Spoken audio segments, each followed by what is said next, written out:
Hi, my name's Dory. I'm one of Rohrich's appointment setters.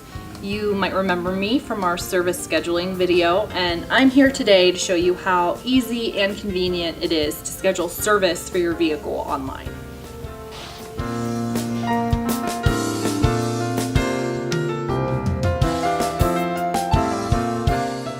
Okay, so to schedule your Mazda for service online, you're going to start by going to Rohrich Mazda pgh.com, and then we're going to go over here to service and parts, and from this drop down menu we're going to go to schedule an appointment. Now if you've been to our dealership before and you know which advisor you normally work with, you can click on their name. Otherwise I would click on any advisor over here. Now again, this is based on if you've been to our dealership for service before or not. If you haven't, you're going to start over here with the new to online scheduling tool. Input the year, make, and model of your Mazda. Otherwise, you should have received an email with your login information. If you have been to us for service before, it would look something like this. This is for a mock profile that I've created. Here is my logon information. So we're going to go ahead and type that in here. And we're going to click on schedule service for right now. I will show you what access my profile does in just a second. Let's go to schedule service. It's just asking me to update the mileage for a vehicle that I've already inputted here. 20,000 is fine for right now, so let's just click update. Now for the engine model selection screen, it's always really helpful for us to have the most accurate information as possible. But if you do not know the answer to this question, it's fine to just leave it on the default and select next. Here we can see the services screen. The 20,000 mile maintenance check is recommended for my vehicle based off the mileage that I inputted. If I select the question mark there, it will tell me exactly what is included in the 20,000 mile service, as well as how much it will cost for my vehicle. Now this is based off of the engine model that we selected, so if you weren't sure about which engine your vehicle has and you selected the default, this price may not be 100% accurate, so just be aware of that. So let's say I do want to get the 20,000 mile service done. Going down here we see the rest of the routine maintenance, four-wheel alignments, if you have a headlight that's out, state inspection and emissions is right there, tire rotation, tire repair, wiper insert replacement. And then going down to the bottom here, we can see more concern issues. That's if you're having a specific problem with your vehicle. Let's say I'm having a brake issue. Once I select brake issue, the submenu pops up. It's really important that you fill out these submenus because we need to know exactly what you're coming in for so that our technicians know what they're looking for. Let's say I'm having an issue with my brake squeaking. So we're going to select brake squeak and select save. And that I'm also, let's say I'm having an electrical concern as well. So it's really important that you select separate concerns for each separate issue that you're having. That way the technicians have enough time to really thoroughly look at your vehicle.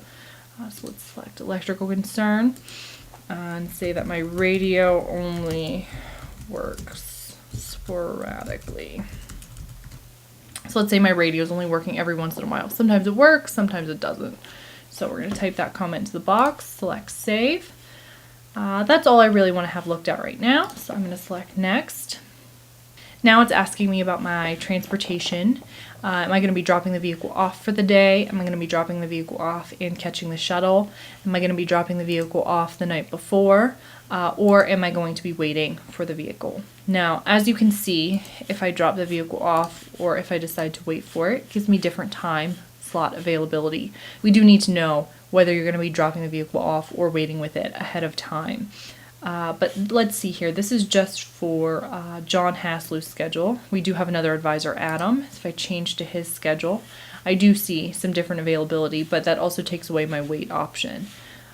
So let's see. Let's say I'm not looking for a date this week, though. Let's say I'm looking for a week out. We're going to click that arrow, click week out, and now we can see we've moved into the next week.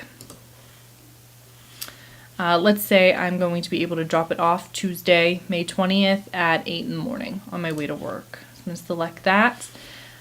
Here's the communication options. I already have my email on file. That's what I use to log in with, but we also have text notification options if you want to sign up for that as well. Otherwise, just click next step. Here is where we can review everything. We can review our appointment date and time, as well as whether we will be dropping it off or waiting, who our advisor is, and what we're getting done. 20,000 mile service, brake concern. We can see the brake issue in the box over here. We can see what it says. There's the electrical issue. We can also add things in if we need to.